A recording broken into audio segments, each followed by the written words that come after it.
was almost 45 years ago to the day. I was in a hospital room, and my mother was getting ready to have her second open heart surgery. She didn't get a really good deck of cards. She had rheumatic fever as a child, but more than that, she had a long, long history of heart disease. I remember it throughout my life. I knew she struggled. The surgeon looked at my three brothers and at me and said, "Do you realize that you have a really significant chance of heart disease? You either are not going to get it, but you have a 50% chance that you will." See, heart disease was on both sides of my family, both my mother and my father. I'll never forget it. I'll never forget it. But he did say that the choice was to live a healthy life. Wow. That would give me a different outcome. I was in my early 20s. I had just graduated from college. My life was getting ready to start. And then I got that death sentence. But I made it my pledge that day to myself that I wanted a different outcome. I wanted to rewrite that health story. Well, we didn't have the internet then. We didn't have Dr. Google. I started reading. I started asking questions. And what came back, in many ways, was pretty simple. Eat healthy, exercise, manage your stress. It's all pretty simple stuff, right? Well, my mother didn't have great odds. She actually had a third surgery, and she died shortly after that, early 60s. I lost my best friend. She was my biggest advocate. She said I could do anything. My brothers, all three of them have had heart surgeries. Am I the lucky one? Did I defy those odds? I don't know. The way I look at it is the harder I work at being healthier, the luckier I am. And my personal journey actually mirrors my professional journey. So about 40 years ago, almost exactly, my daughter will be 40 in February, so I can always time that well. I left corporate America, and I hung my shingle in my basement, that one-person company. I had a computer, thank you, Steve Jobs, and I had a baby on my lap. I was a company of one. I had joined the small business community. You know, over 30 million of us exist in the US. I think we are the heartbeat of the economy.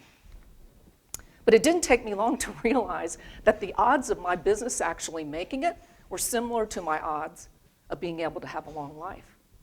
Do you know that 48% of businesses fail in the first 5 years? I was like, whoa, okay, well, don't like those odds.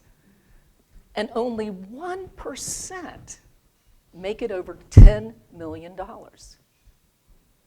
Big numbers that get down to really small numbers. Well, this may shock you, but I wanted to defy those odds too. I started attending seminars. I think I read just about every business book that I could get my hands on. I had more than one client. I started to get a little bit of traction, and actually I made it past the 5-year mark. So then I look at what's next. Well, 68% of companies fail within the first 10 years. Congratulations, Henry and the team here. 10 years is a big deal. I ultimately merged my little company of one with a creative team that formed Circle S Studio. We're a small boutique firm in Richmond, Virginia, and next year we will celebrate 25 years. Didn't think I would do that then, but I am proud of that for our team. Over my career, I have worked with literally hundreds of companies across the US. and probably thousands of leaders. And I have learned from each and every one of them. Certainly we were trying to grow our company, but it was really about growing their company. There's a mantra on the wall at Circle S. We love it when our clients win. When they have a big victory, we literally ring a bell at Circle S. It's about our clients. But I also started to notice we were basically doing the same thing. Like a lot of agencies, we were branding, creating websites. We can go down the list. Why were some of our clients doing better than others? Maybe we were a part of that equation, but what were they doing differently? Did they just have better leaders? I got curious. We started to pull together the attributes of these companies that we saw standing out, and we started aggregating them. Continued to do research. There's a lot of research out there.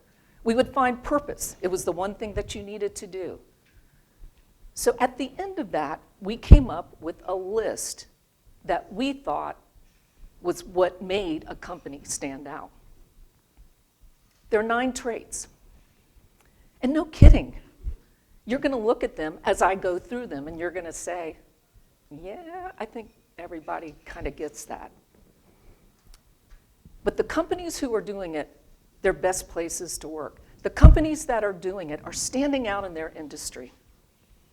I think chances are we know the basics of this. It's kind of like our health. But who is doing it consistently well every single day? And that brings us to the book. I don't have the book yet. It's coming. But these are the 9 chapters of the book.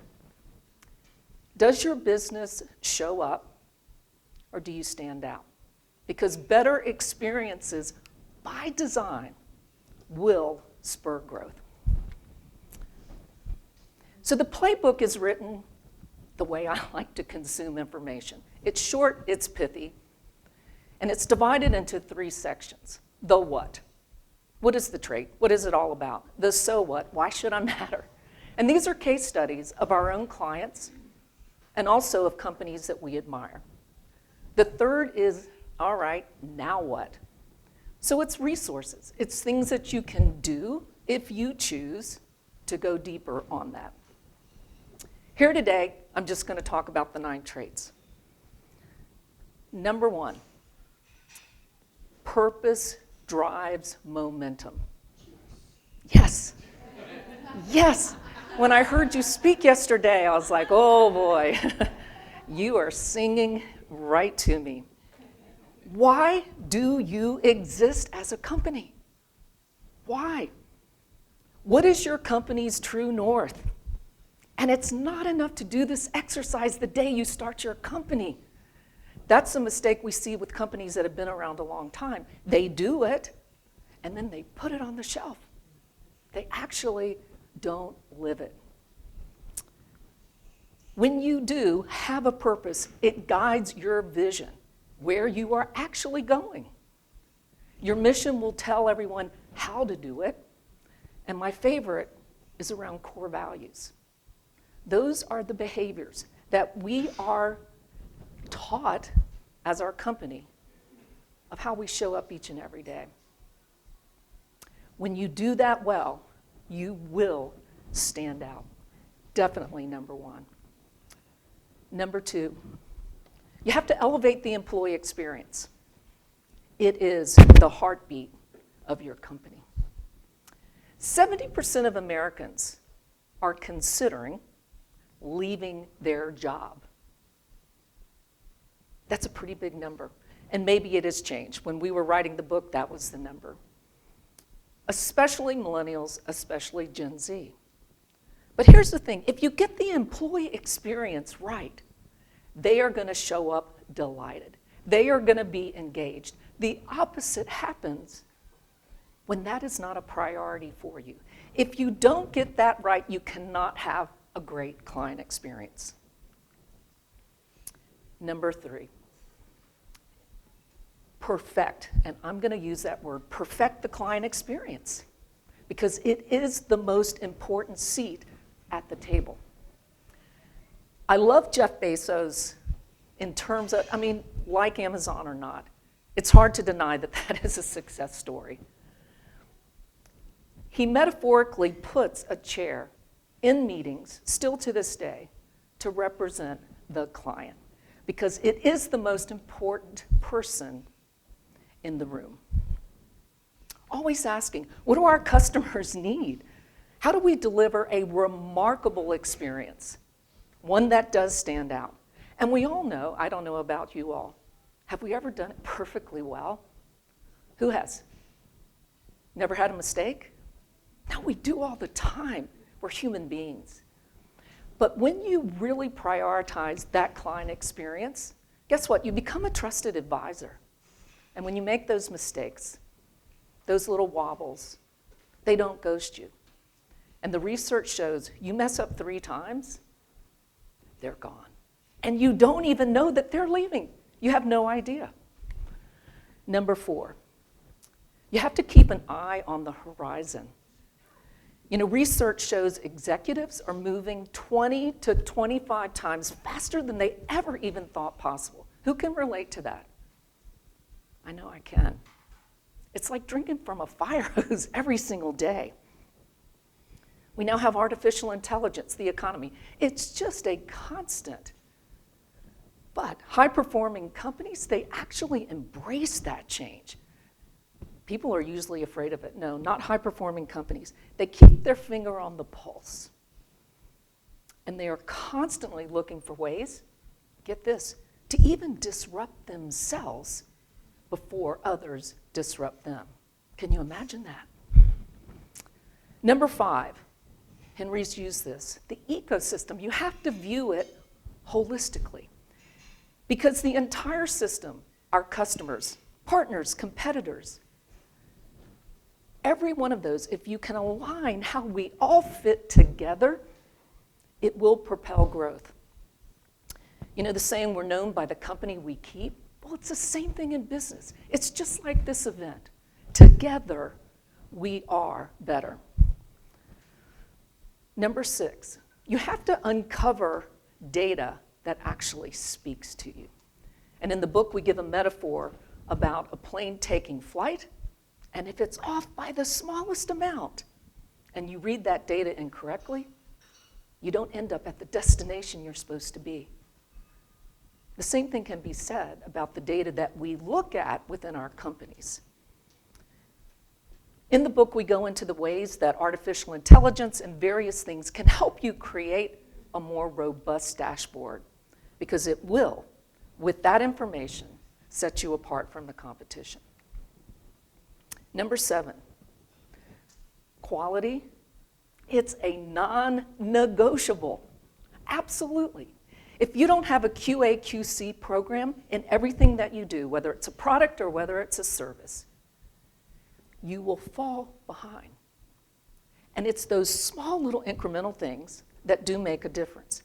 94% of the people say that quality is the key driver of their customer satisfaction.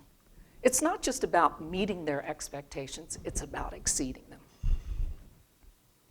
Number 8, simplification. We complicate things as companies continue to grow. There is some research, and we've actually seen this in the research we do. Employees spend 20% of their time looking for information to do their job. That's 1 day a week. Imagine if your processes were simplified. Imagine if your employee handbook were simplified. I could go down the list and list. It makes a difference. The companies that do the simplification, they find the easy button. Remember that back in the day?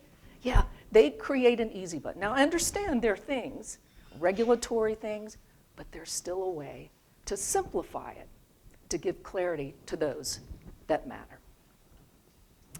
And number 9, this is absolutely my favorite. Continue to learn and stay curious. The companies that stand out, here's what they do. They never ever stop learning. They never stop questioning. They never, ever stop improving. These companies foster continuous learning and are 46% more likely to be a leader in their category. And 92%, and I'm going to say 92%, are more likely to innovate. They are the leaders in innovation because they remain curious. Bottom line, there is no silver bullet. There just isn't. There is no magic formula to business. But it is truly about doing the little things exceptionally well. It's kind of like what the heart surgeon told me many years ago. Be intentional with your purpose. Prioritize the well-being and the engagement of your employees because they are your most valuable resource. And when your people are engaged, they will exceed your client expectations. But always do it with quality. That will be your flywheel. That will be your momentum. And as Benjamin Franklin said, stay curious because an investment in knowledge pays the best interest. I leave you with this. Does your company show up? Or does it stand out? The choice is ours to make. It truly is. It will determine if you survive or if you're the ones that will thrive. Because the future belongs to those that stand out. Thank you.